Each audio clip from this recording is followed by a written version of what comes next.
Hey, welcome to Graphic Policy Television, GPTV. I'm Brett. It's a new week of comics, and in my hand is one of those releases. This is Spider-Man Deadpool, My Two Dads, Volume 7 of the series that collects issues 34 through 40 by Robbie Thompson, Scott Hepburn, Flaviano, Matt Horak, Jim Towe, Sean Parsons, Cam Smith, Livesay, Craig Yeung, Keith Champagne, Ian Herring, Brian Reber, Andrew Crossley, and Jim Campbell. So for those who have watched a lot of my reviews or read reviews online or whatever, you know I'm not a Deadpool fan. For some reason, Deadpool comics do not entertain me. I like the character in small doses. In Domino, I thought he's really good. In X-Force, I thought he was excellent and loved the X-Force version of Deadpool. And even the older version, old school Liefeld, when he first debuted version, I liked him. But just the slapstick comedy is not my thing. Which is totally fine. If that's your thing, like, not knocking it at all, it's just not my thing. So what's interesting is, kind of enjoyed this. I wouldn't say I loved it and thought it was the greatest thing on earth, but, you know, I found points that made me laugh, put a smile on my face. It's just over-the-top stupidness, is the best way of putting it. So the story is, there's this android that's discovered named Master Matrix. Deadpool gets sent to the future, finds like this Master Matrix guy is just jacking things up, and comes across Spider-Man of the future, and obviously Spider-Man and Deadpool, they're teaming up in this book, and then Spider-Man and the future Spider-Man and present Deadpool winding up setting to the present, where the future Deadpool and current Spider-Man are. It's time travel crap, like, just don't ask. And hijinks ensue, and we learn more about Master Matrix. They figure out about dealing with the future. It just goes, it's over-the-top stuff. It's so ludicrous, so bizarre. You kind of wonder what drugs people are on while writing this series. There's stuff with, like, Peter's parents, and then the end is kind of like, afterwards it winds up turning, like, Master Matrix kind of figures out he needs to, like, learn humanity, and who's better to teach him than Spider-Man and Deadpool. It's bizarre, it's crazy, it's weird, and it's just, you just roll with it. As I said, some of it's funny, some of it's not for me. Like, if you're a Deadpool fan, if you're a Spider-Man fan, this is catnip. The art is decent.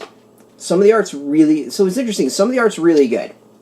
Like, I dig this. This is, I think, solid art, entertaining, funny. You know, old Spider-Man in a wheelchair swinging around is some funny stuff. Naked Deadpool, some funny stuff. Lots of detail there. It's good. And then you get to, like, this end page where Mockingbird just doesn't look good. Like, the art just is odd at that point. So, yeah, like, that's kind of the strange thing about this, is, like, some of it's good, and then some of it just kind of fails. Like, this page just kind of is blah. And, like, the character design is blah. It's weird like that. Some of it, awesome. And then some, it's like one page would have tons of detail and be great. Like that page. This page is fantastic. Them with dinosaurs, action, all that. That is a solid page. And then you've got what I just passed. Like, not much further with the Wrecking Crew, and, like, the detail drops. So, I don't know what's up with that. It's a really kind of, like, it's a weird thing when at the art. Generally, it's okay. Like, the art's not bad in that it looks horrible and distracts or anything like that. I just think some pages were higher quality than others, if that makes sense. So, I don't know what's up with it. It's just noticeable for me. So that being said, like, I'm not generally a Deadpool fan, and Spider-Man, I generally like Spider-Man, so I'm kind of surprised that I actually enjoyed this one. But yeah, like, hey, go for it. If you are a Deadpool fan, if you're a Spider-Man fan, like, again, go for it. This is not too shocking on that one. It's over the top, it's ludicrous, it's just comedic action. Don't even think about, like, when you read it, just go with the flow. It's out in comic shops this week. You can go get it from there. Go support comic shops. They are the backbone of the industry. Without them, things just wouldn't function. So there's a link beneath this video. Put in your zip code or tell if you shops near you. No shop, no problem. We have affiliate links. There are affiliate links, so we to get a small percentage. And by doing that, you help support our site. And speaking of support, I want to thank Marvel for hooking us up with the review copy. We always appreciate it, and we like to be transparent as to what we get for free.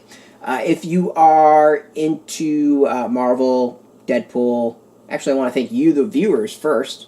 Let's get to that. Let's get that out of there. And back to what I was saying. If you're into Marvel, Deadpool, comics in general, Spider-Man, check us out every single day at graphicpolicy.com. We're on Twitter, Facebook, YouTube, Tumblr, all at Graphic Policy, keeping it nice and consistent. So until next time, keep reading those comics and keep it geeky.